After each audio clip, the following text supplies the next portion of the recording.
रब्बिल आलमीन वस्सलातु वस्सलामु अला सय्यिदिल अंबिया'i वल मुरसलीन अम्मा बाद फ़ाउज़ बिल्लाहि मिनश शैतानिर रजीम बिस्मिल्लाहिर रहमानिर रहीम। आपने इबारत तरकीब निकाली होगी अच्छी तरह से। आगे हम पढ़ते हैं हदीस पाक। हज़रत हुज़ैफ़ा रज़ियल्लाहु ताला अन्हु बयान करते हैं कि हम नबी अकरम सल्लल्लाहु अलैहि वसल्लम के हमरा किसी खाने में शरीक होते थे। जब किसी खाने में शरीक होते थे तो हम इस वक्त तक हाथ खाने में नहीं डालते थे जब तक नबी अकरम खाने का आगाज़ नहीं करते थे। एक मर्तबा हम आपके साथ एक खाने में शरीक हुए। एक बच्ची बहुत तेज़ी से आई। वो आई और अपना हाथ खाने में डालने लगी। नबी अकरम सल्लल्लाहु अलैहि वसल्लम ने इसका हाथ थाम लिया, पकड़ लिया। फिर एक देहाती शख्स बहुत तेज़ी से आया। नबी अकरम सल्लल्लाहु अलैहि वसल्लम ने इसका हाथ भी पकड़ लिया, थाम लिया। फिर नबी अकरम सल्लल्लाहु अलैहि वसल्लम ने फरमाया, शैतान के लिए खाना हलाल हो जाता है अगर खाने पर अल्लाह का नाम ना लिया जाए। ये बच्ची आई थी ताकि खाने को इस पर हलाल कर दे, शैतान को हलाल कर दे, तो मैंने इसका हाथ थाम लिया। फिर ये देहाती आया था ताकि इसके लिए खाने को हलाल कर दे, शैतान को हलाल कर दे, तो मैंने इसका हाथ भी थाम लिया। इस ज़ात की कसम जिसके दस्ते कुदरत में मेरी जान है, इन दोनों के हाथों के हमरा शैतान का हाथ भी मेरे हाथ में था। यानी कि बच्ची और उस देहाती आदमी का सिर्फ हाथ नहीं था बल्कि शैतान का हाथ भी था, उसको भी मैंने पकड़ लिया था। फिर नबी अकरम सल्लल्लाहु अलैहि वसल्लम ने फरमाया, ने अल्लाह का नाम लिया और खाना शुरू किया, हज़ूर सल्लल्लाहु अलैहि वसल्लम ने। अगली हदीस हज़रत उमैया बिन मग़शी सहाबी रज़ियल्लाहु ताला अन्हु से है। बयान करते हैं कि नबी अकरम सल्लल्लाहु अलैहि वसल्लम तशरीफ़ फरमा थे। एक शख्स खाना खा रहा था। इसने शुरू में अल्लाह का नाम नहीं लिया था।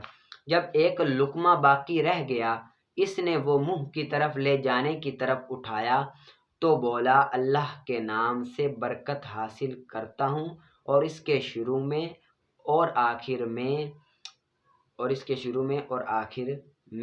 नबी अकरम सल्लल्लाहु अलैहि वसल्लम मुस्कुरा दिए। फदाई का नबी अकरम मुस्कुरा दिए। फिर आपने इरशाद फरमाया, शैतान इसके साथ खाना खा रहा था, लेकिन जब इसने अल्लाह का नाम लिया तो शैतान के पेट में जो मौजूद था वो इसने कै कर दी, उल्टी कर दी, कै कर दी। इस हदीस को इमाम अबू दाऊद और निसाई ने रवायत किया है। अगली हदीस छोटी सी है, चलो ये फिर कल करेंगे, इसको याद कर लेना आप अच्छी तरह से। आगे बाबुल ईदैन के बारे में ये बयान है।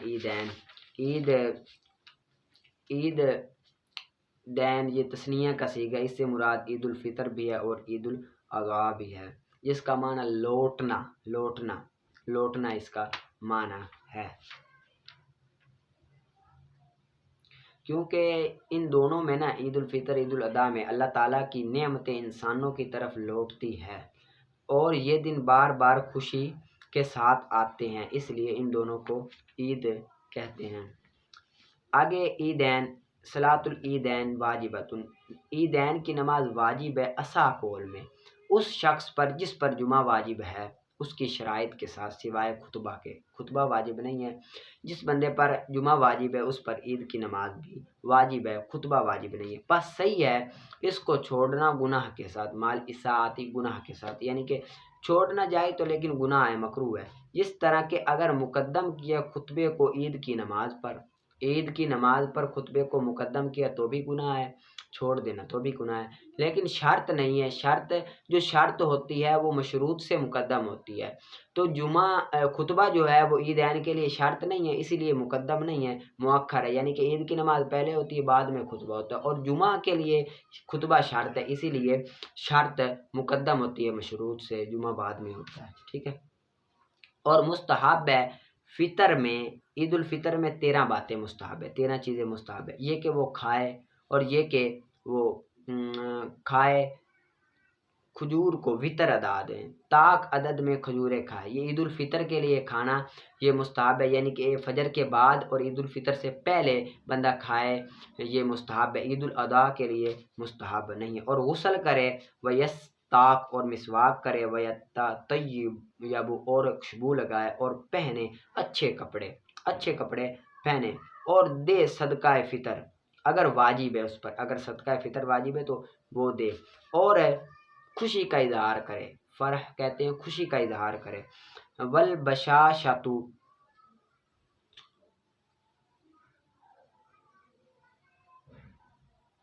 اور خوشی کرے، خوشی کا اظہار کرے، اور ششاش بشاش رہے، خوش رہے، یعنی کہ ششاش بشاش رہے، اور کثرت سے صدقہ کرے، اپنی طاقت کی مقدار، اپنی حیثیت کی مقدار کثرت سے صدقہ کرے، یعنی کہ جتنی بندے کی طاقت ہے نا اتنا وہ کیا کرے، صدقہ کرے۔ وتکبیر،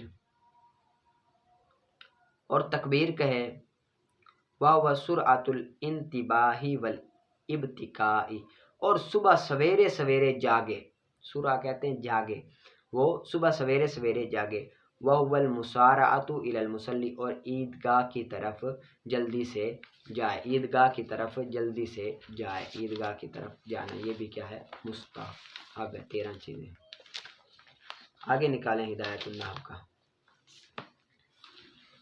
آگے مفعول ماؤ کے بارے میں ہے فصل، مفعول ماؤ کی آگے وہ ما یذکر سے تعریف کر گیا، وہ جو واو بمانا ما کے بعد مذکور ہو، مفعول ماؤ وہ ہے جو واو بمانا ما کے بعد مفعول ہو، فعل کے معمول کی صحبت کی وجہ سے، فعل کے معمول کی صحبت کی، یعنی کہ نا اس اسم کا فعل کے ساتھ اس اسم کے معمول کا، اس اسم کے معمول کا فعل کے ساتھ کیا ہوتا ہے، صحبت ہوتی ہے، فعل کے معمول کے ساتھ اس کی صحبت ہوتی ہے، وہ مفعول لہ کی، جس طرح کہ جال برد والجباتی، آئی سردی جبوں کے ساتھ۔ اب فعل کا معمول کون سا ہے، برد، ٹھیک ہے، سردی ہے فعل کا معمول، لیکن جبات کو اس کے ساتھ صحبت ہے کہ سردی تب، جبے تب آتے ہیں جب سردی ہے، صحبت ہے، تو اسی وجہ سے، اور واو جو ہے یہ ما کے معنی میں ہے، اور وجئت انا وزید، میں آیا زید کے ساتھ، یعنی مال جباتی و ما زید۔ بس اگر ہو لفظ لفظاً، اگر ہو فعل لفظاً تو جائز ہے عطف، جائز ہے عطف اس میں 2 وجہ، اور جائز ہو عطف تو جائز ہے اس میں 2 وجہ، اگر عطف جائز ہو تو اس میں 2 وجہ جائز ہے، نصب بھی پڑھ سکتے ہیں، رفع بھی پڑھ سکتے ہیں، جسے جئت انا و زیدن، اور زیدون بھی پڑھ سکتے ہیں۔ اب فعل لفظاً ہے جئت، اور عطف بھی جائز ہے، آنا کا زید پر عطف جائز ہے، ٹھیک ہے، تو اس میں زیدن بھی پڑھ سکتے ہیں، مفعول لہ کو زیدون بھی پڑھ سکتے ہیں، اور اگر جائز نہ ہو عطف تو متعین ہوگا نصب، جس طرح کہ جئت و زیدن۔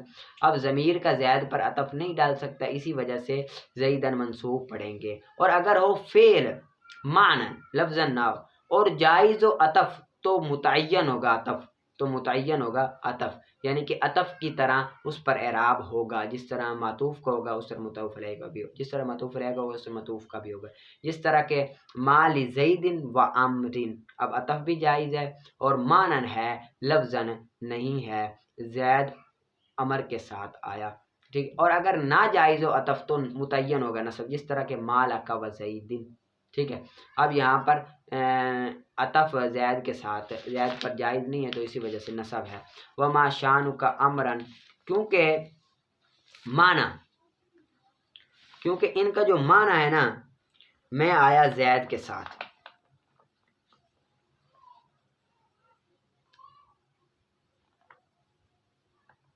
کیونکہ ان کا معنی وہ کیا کرتا ہے زید کے ساتھ، اور تو کیا کرتا ہے امر کے ساتھ، کیا کرتا ہے زید کے ساتھ، ما لکا و امرن، کیا کرتا ہے زید کے ساتھ، وما شان کا امرن، اور کیا کرتا ہے امر کے ساتھ، یعنی امر کے ساتھ تیری کیا شان ہے، کیا کرتا ہے، تو ان کا معنی یہ ہے، معنی تو ہے لیکن لفظی کوئی نہیں ہے۔ یہ ساری وہ بات ہیں جو آپ نے نا قاعدہ پڑھا ہوا ہے معطوف اور معطوف علیہ کا، یہ جو قاعدے ہیں نا 8 قاعدے، ان میں سے جو آخری 8واں قاعدہ اور اس سے پہلے والے قاعدے وہی ہے ساری، کوئی نئی بات نہیں ہے، اسی وجہ سے میں اس کو اسی طرح بیان کر رہا ہوں مختصر کر کے، ٹھیک ہے، وہی ہے۔ اگر وہ نہ یہ نہ سمجھ آئے تو ادھر سے دیکھ کر آپ اچھی طرح سے سمجھ لینا اور یاد کر لینا، جو معطوف اور معطوف علیہ کو آپ کو قاعدے میں نے بیان کیے تھے، لکھوائے تھے، کوئی نئی بات نہیں ہے ان میں سے، ٹھیک ہے، ان کو اچھی طرح سے یاد کرنا اور محنت کر کے پڑھنا ہے، ہر چیز کو عبارت نکالنی ہے، ترکیب نکالنی ہے، اور حاشیہ بھی پڑھ کے آیا کریں۔ اب آپ اتنے ہو گئے ہیں کہ آگے سے سبق خود ہی نکال کر لایا کریں، ٹھیک ہے، پڑھا سنا۔